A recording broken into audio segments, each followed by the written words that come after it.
Alpha Adventure Farms, magandang gabi sa inyo.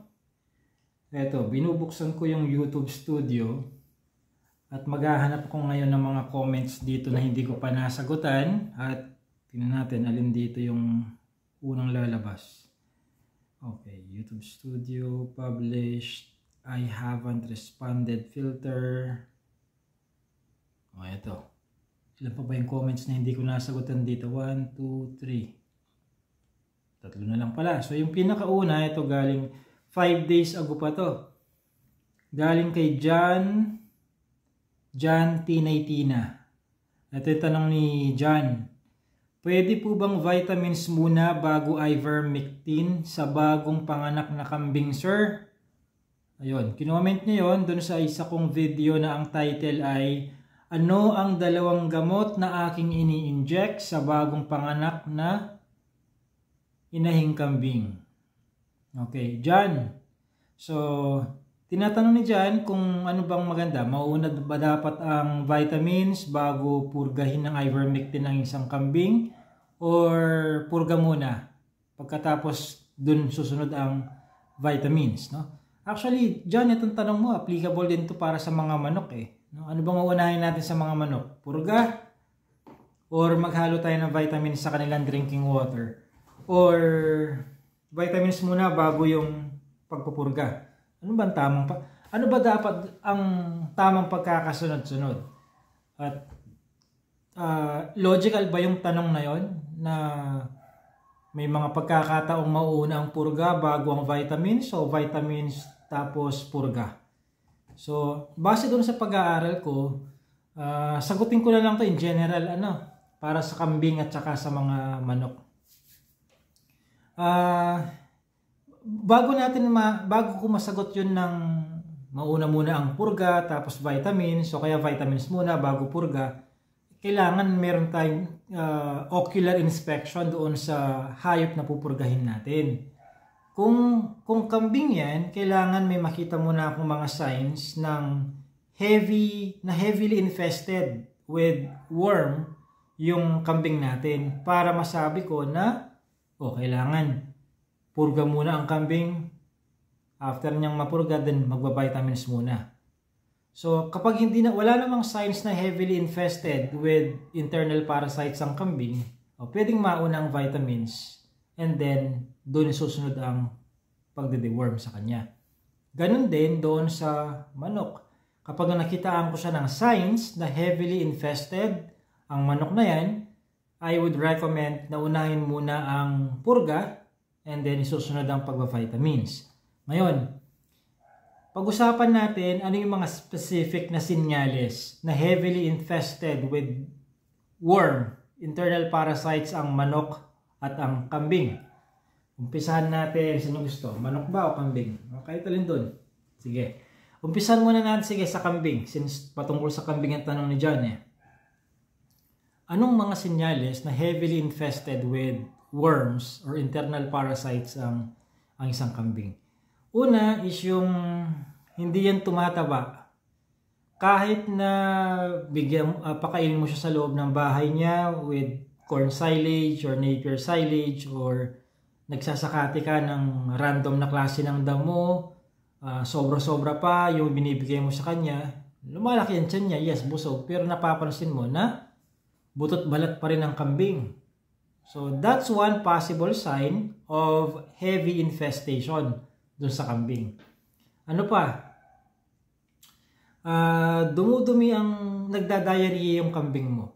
Nagda-diarrhea. No? Imbes na buo-buo yung kanyang dumi, ayun, nagda-diarrhea siya tapos mabaho pa yung dumi niya na parang nangangamoy tayo pa ng baboy. So, nangyayari minsan yan, kapag heavily infested with worm ang ating kambing. Ano pang mga sign? Nagiging lethargic siya. Ano yung lethargic? Na yung wala siyang kalakas-lakas, wala siyang kagana-gana. Kumain yung mga kasamahan niya nung naglagay ka ng pagkain, agawan sila sa pagkain. Pumunta silang lahat doon sa feedlot, no? Pero siya, nakatayo pa rin sa isang sulok, nakatunganga, walang kibo, hindi nga naglalakad-lakad, nakatayo lang doon. Steady lang siya. Lethargic siya. Yun ang ibig sabihin ng lethargic, walang energy, no? So those are 3 signs already, no? Ano pang mga physical signs na heavily infested with worms or parasites, internal parasite ang kambing?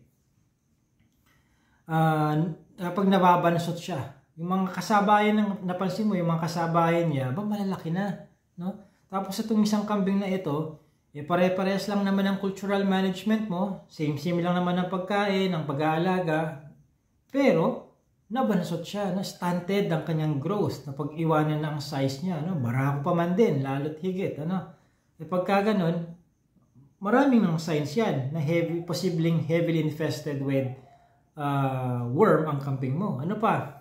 Nagkakaroon siya ng edema. Ano pa yung edema na to? Edema kasi yan ang scientific term para doon sa mas kilala ninyo na sa pangalang Battlejaw. Nagkakaroon siya ng liquid dito, accumulation of liquid dito sa ilalim sa kanyang baba, Battlejaw yun. Kaya minsan dito sa parang, kumbaga sa tao nagkakaroon ng mumps, mumps dito. Yun.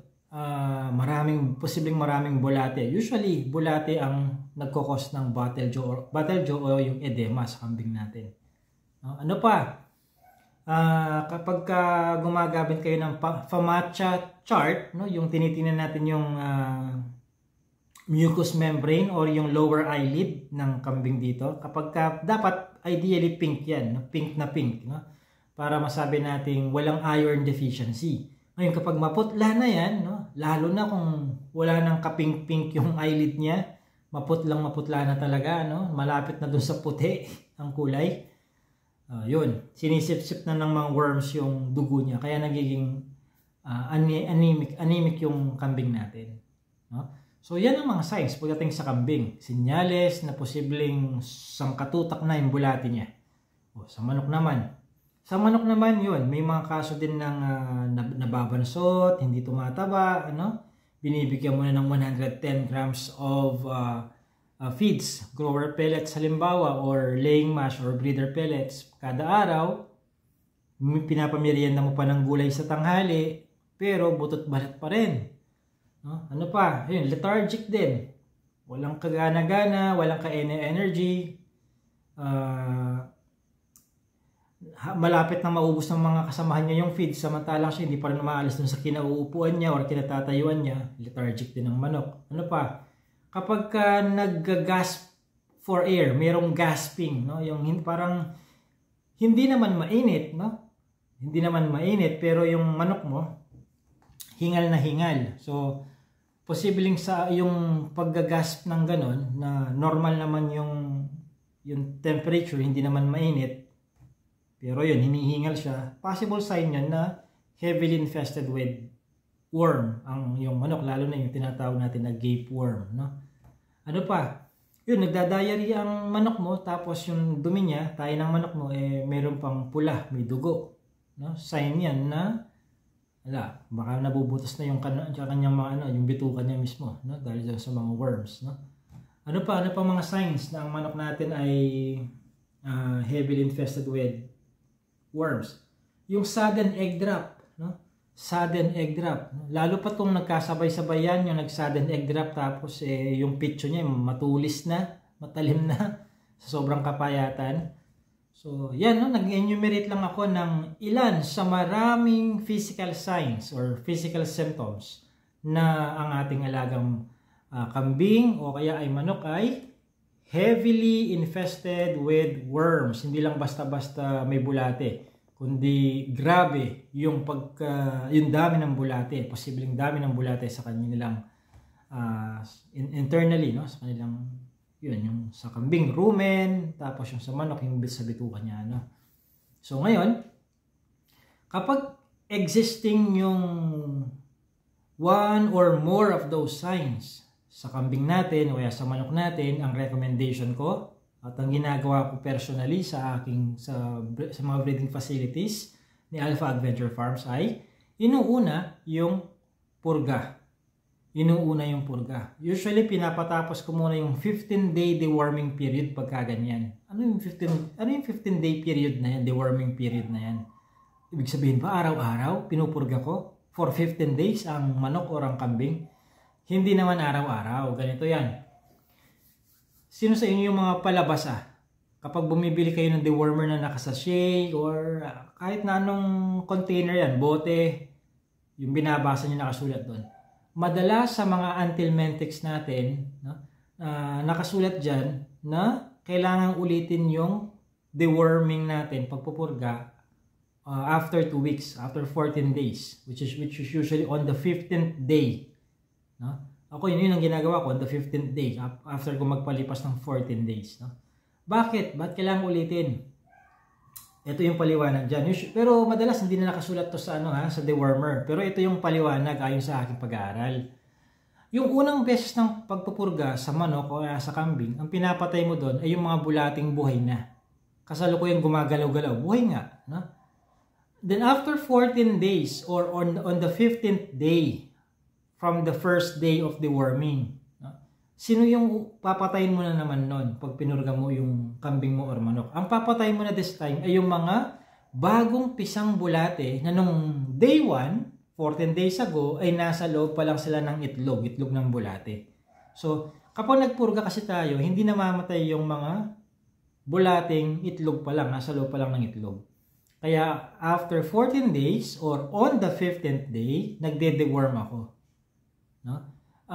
SOP ko ba yan? Yung inuulit yung pagde-deworm ko on the 15th day? Regardless kung may signs of heavy infestation o wala? Yes, SOP kay Alpha Adventure Farms yan. Kaya kapag bumili kayo ng mga manok or kambing kay Alpha Adventure Farms, kahit pa i-alok nyo sa akin, na spot cash nyo yan, bayaran nyo na ngayon, hindi ko pa rin bibigay yan bukas or mamaya. Bakit? Papalipas muna ako ng 15 days. No? Para matapos yung aking 3 processes bago i-hand over ang manok or kambing sa iyo.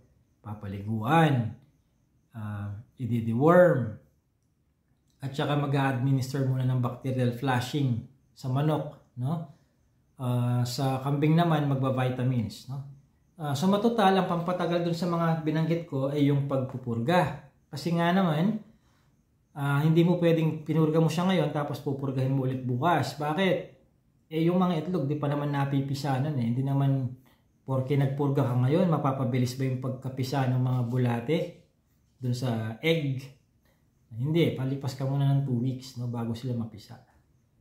Okay? So, sa ganyang instance, inuuna ko yung pagpupurga bago yung vitamin sa manok at saka kambing. Sino kasi yung nagtanong? John, no? So, yan now, paano naman kung hindi ko nakitaan ng maraming signs of heavy infestation? O pagka ganun, halimbawa, chinek ko yung kambing, yung lower eyelid niya, yung lower mucous membrane dito sa eyelid nga niya, ay pink naman, tapos yung dumi niya bilog-bilog pa rin naman, hindi siya nagda-diarrhea, hindi rin siya lethargic, no? Ano pa? Hindi rin naman siya naging bansot, magana pa rin naman siyang kumain, hindi pa naman labas yung buto niya, no? Kumbaga maganda pa rin yung body condition niya. Pagka ganun, pwede ko nang unahin yung vitamins. No? Yung vitamin A, D, E, iron, B complex, DCM, yan. Pwede kong iuna yon, no? After a day or 2, pag naibigay ko na yung 4 na vitamins na yan sa kambing, doon pa lang ako magbibigay ng doon ko pa lang siya i-deworm. Ipa-fasting ko muna siya kinagabihan, no?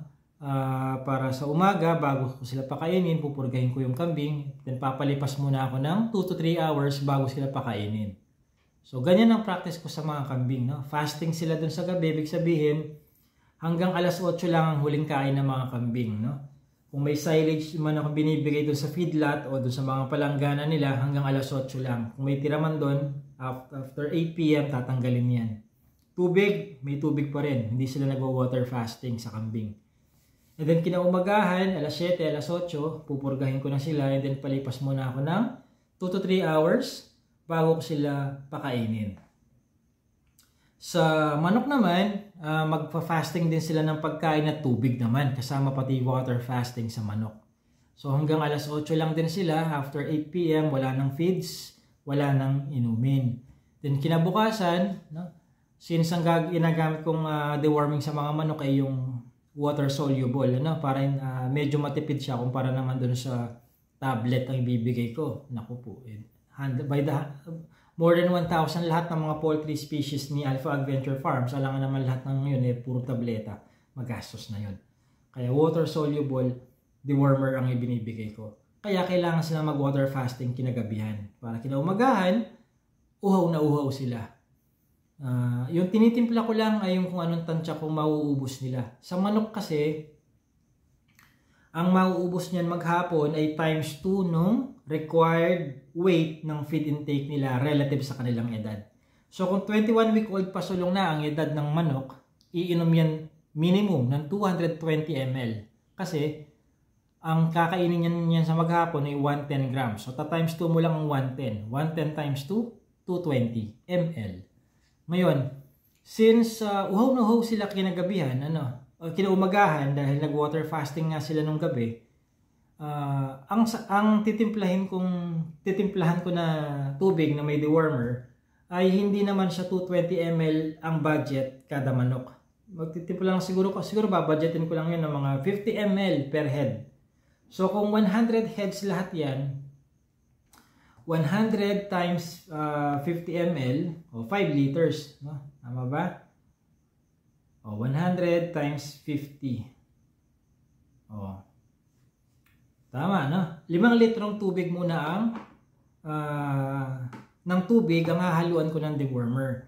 Para after 2 hours, ubos na yung mga nasa drinker. Hindi ko gagawin na yung tinimpla ko dun sa umaga, so sinobrang dinamihan ko na para hanggang gabi na yon. Hindi, mapapanis kasi yung tubig. So ang i-consider ko lang ay yung kaya nilang ubusin within 1 to 2 hours, no? Para fresh ulit yung tubig nila.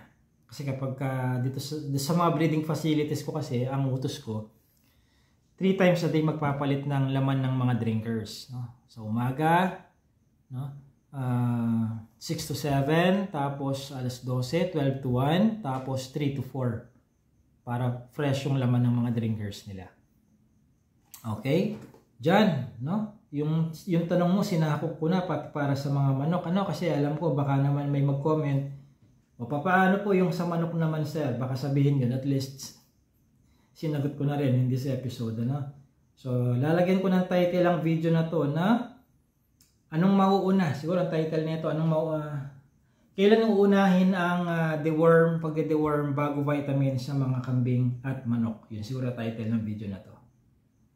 Okay? Now, para makopya na lang ninyo yung kabuuan ng aking mga programa sa pag-aalaga ng kambing at saka ng mga manok, mas maganda pa siguro mag-register na lang kayo dun sa aking goat at saka chicken farming seminars, no?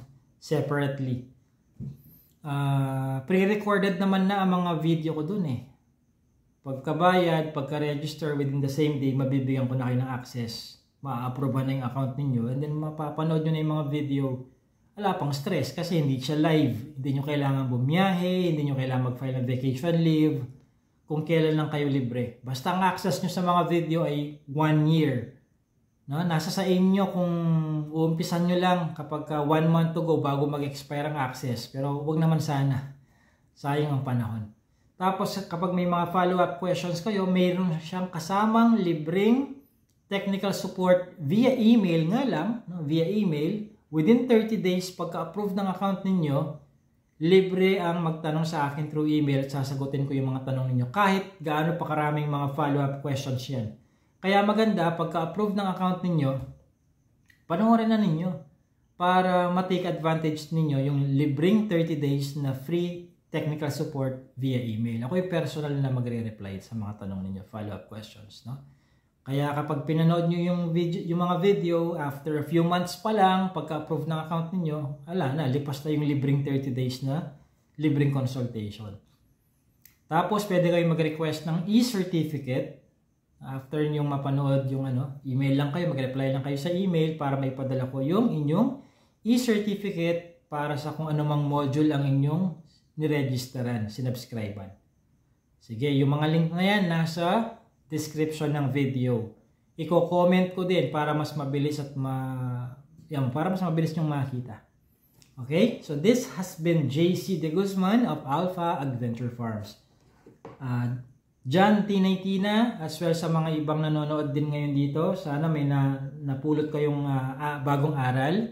Kung nakatulong ang video na to at kung nakatulong ang iba ko ring mga video, I would appreciate it if you can write me a testimonial dun sa Google profile ni Alpha Adventure Farms. Iwan ko rin sa comment section yung link kung saan kayo pwedeng mag-iwan or magsulat ng testimonial patungkol sa kung paano kayo natulungan o natutulungan ni Alpha Adventure Farms. Alright? Salamat!